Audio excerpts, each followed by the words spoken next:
भगवान की परम प्रिय नगरी अयोध्या, और जहाँ की भगवान ने ये कहा था कि यद्यपि सब वैकुंठ बखाना, वेद पुराण विदित जग जाना, अवधपुरी सम प्रिय नहीं सोऊ, यह प्रसंग जानय कोऊ कोऊ।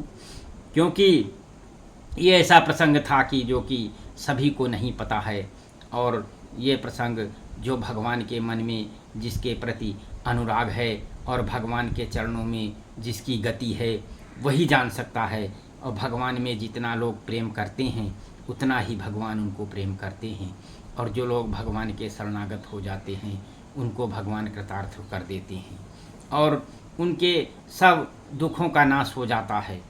और भगवान तो परम कृपालु हैं। उन्होंने विप्र धेन सुर संत हित, लीन मनुज अवतार, निज इच्छा निर्मित तनु, माया गुण गोपार। ब्राह्मणों के लिए और गौ माता के लिए, देवता और संतों के लिए भगवान ने मनुष्य का अवतार लिया था, और वे माया और उनके गुण सत रज तम और बाहरी तथा भीतरी इंद्रियों से परे उनका दिव्य शरीर अपनी इच्छा से प्रकट हुआ था।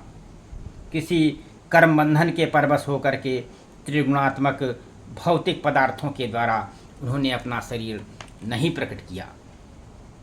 इसलिए ये भगवान का जन्म बहुत गूढ़ है, और इस गूढ़ता को बहुत ज्ञानी पुरुष ही जान सकते हैं, जिसका प्रभु के चरणों में अनुराग हो, और जो प्रभु के मन में बहुत ध्यान लगाता हो, और प्रभु इस पे उनकी कृपा हो जाए तो वह उनके कृपा के अंश मात्र से ही सारे उनके जो है अज्ञान का नाश कर सकते हैं, और उसको सब कुछ देने में समर्थ हैं।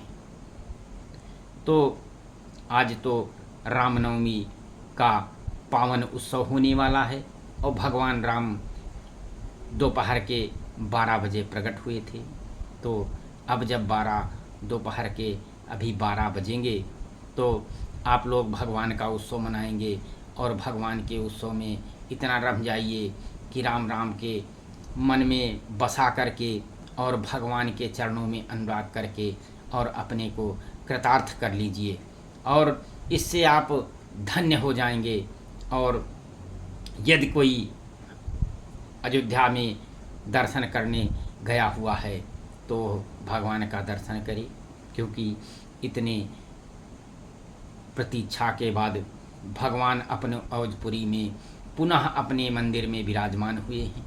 तो भगवान का दर्शन बहुत, जिसके ऊपर भगवान की कृपा है उसी को आज प्राप्त होगा, और जिसको नहीं प्राप्त होता वो, भगवान तो सर्वत्र व्याप्त हैं। क्योंकि गोस्वामी जी ने कहा है कि हरि व्यापक सर्वत्र समाना, अप्रेम ते प्रकट हो ही मैं जाना। और यदि आपके अंदर श्रद्धा भक्ति और प्रेम है तो भगवान किसी भी समय आपके कुटिया में, आपके घर में, आपके जहाँ पर आप निवास करते हैं, जहाँ पर आप पूजा पाठ करते हैं, आपके मन में भी भगवान प्रकट होकर के आपको अच्छे अच्छे संदेश दे सकते हैं। तो इसलिए आज रामनवमी का उत्सव परम आनंद के साथ मनाइए, और इसके साथ साथ मैं जन्मोत्सव का भी वीडियो आपको भेजूंगा, तो आप उसको सुनिए और उसको सब्सक्राइब करिए, ताकि आप बराबर सुन सकें।